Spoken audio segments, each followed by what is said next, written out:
Bagaimana sih cara kita berpikir dengan analisis SWOT ini ya, adik-adik?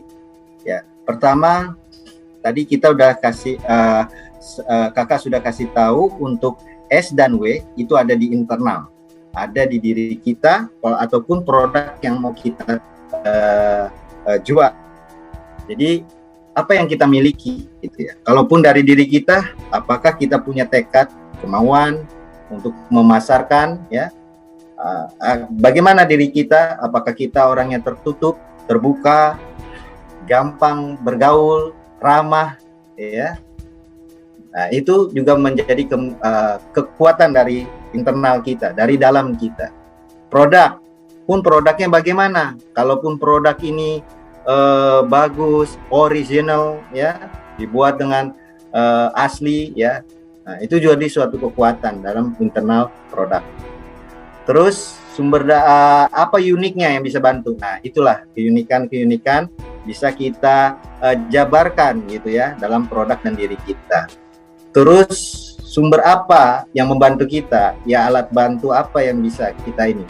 Mungkin tadi dengan digital marketing ya.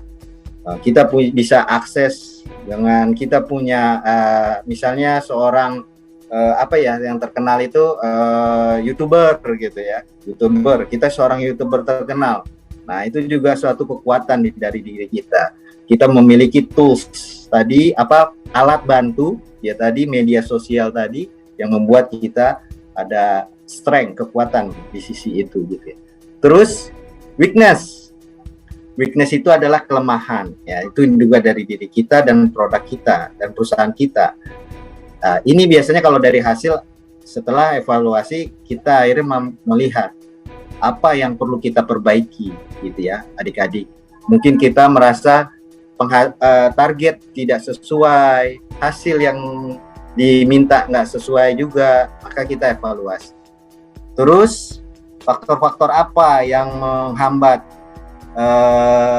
menghambat kita untuk mencapai tujuan? Nah, itu juga salah satunya yang menyebabkan kita kelemahan di kita gitu ya. Oke.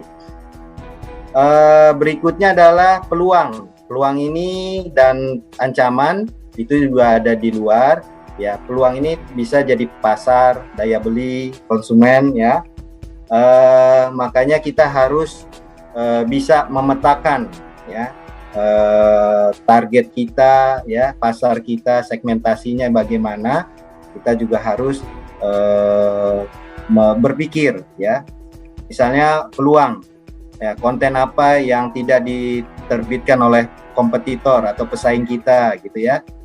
Terus tren baru apa yang bisa kita manfaatkan, misalnya sekarang tren dengan TikTok gitu ya, kita bisa dengan akses tadi pemasaran dengan TikTok, media sosial. Nah, itu adalah peluang ya, adanya di luar dari diri kita ataupun produk. Terus ancaman. Nah, ancaman ini bisa jadi kompetitor ataupun pesaing ataupun pasar yang akan kita jual di sana.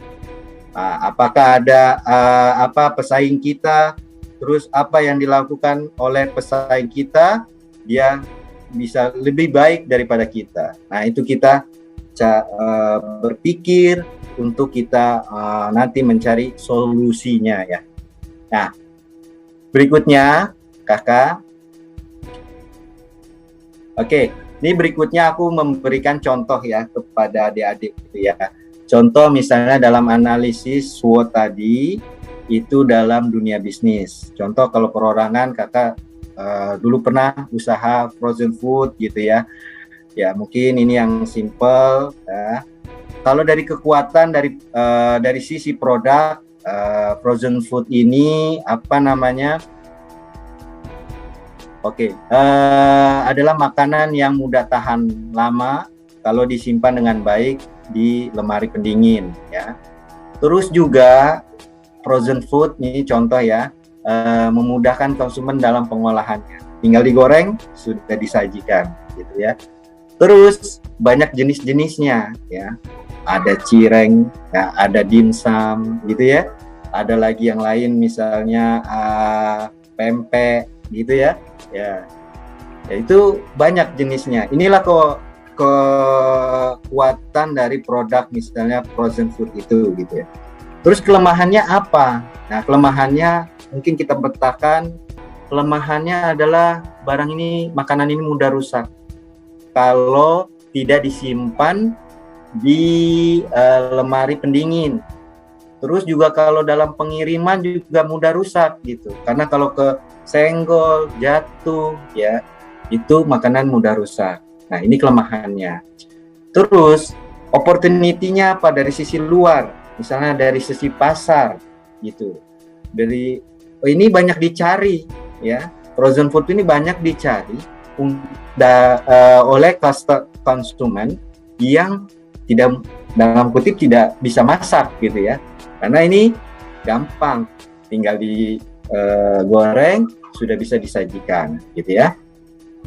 Terus peluangnya apalagi dalam ya tadi praktis, hemat waktu. Tinggal masukin minyak penggorengan, digoreng sudah saji. Tidak perlu diolah, harus bikin adonan gitu ya. Ngaduk adonan. Nah, itu lebih simple dari frozen food. Tapi ancaman, nah kita sekarang pemetaan ancaman. Ancamannya apa sih ya, dari frozen food, usaha bisnis frozen food ini? Ya itu, ya satu, banyak kompetitor saat ini ya. Banyak yang sejenis, yang mengeluarkan usaha frozen food ini. Nah, terus ancaman yang lain banyak tiruan, barang-barang KW, ya kualitas rendah, harga murah, ya. Nah ini harus kita petakan. Terus bagaimana setelah kita melihat analisa SWOT ini, ya, bagaimana kita mencari solusinya gitu ya, adik-adik. Contoh, kita strategi ya, weakness, kelemahannya dengan peluang yang ada. Misalnya, kalau kelemahan dari frozen food itu bisnisnya adalah makanan yang mudah rusak, terutama kalau tidak disimpan dengan baik, dan juga pengirimannya juga mudah rusak. Nah, tapi peluangnya itu banyak dicari oleh orang. Nah, makanya kita bisa, strateginya adalah bagaimana kita dalam mempacking, mengemas, itu mungkin bisa ditambah dengan biang es, dikasih bubble wrapping gitu ya. Ya, lebih menarik, dan itu bisa menjadi yang tadi kelemahan menjadi suatu keunggulan. Terus dari ancaman misalnya, ancamannya banyak kompetitor yang sejenis, terus banyak tiruan yang kualitas rendah, harga murah. Nah, bagaimana kita bisa mensiasatinya gitu ya? Kita bisa dengan memberikan promosi, ya, promosi. Kalau tadi kita sebagai reseller, kita bisa bekerja sama dengan produsen, bisa harga lebih rendah, jadi kita bisa menjualnya lebih murah lagi. Atau dengan program-program promo, misalnya beli satu gratis satu gitu ya. Biar apa? Biar ada image atau reputasi yang baik dalam barang yang kita pasarkan. Review ya. Kalau di e-commerce itu sangat menentukan sekali. Biasanya kalau kita beli atau belanja, pasti kita melihat reviewers. Nah, ya, melihat review dari produknya. Bagaimana? Nah, ini adalah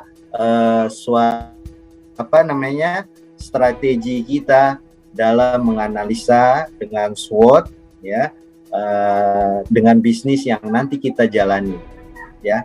Ini juga dilakukan oleh perusahaan-perusahaan dalam menjual produk dan jasa ya. Itu ya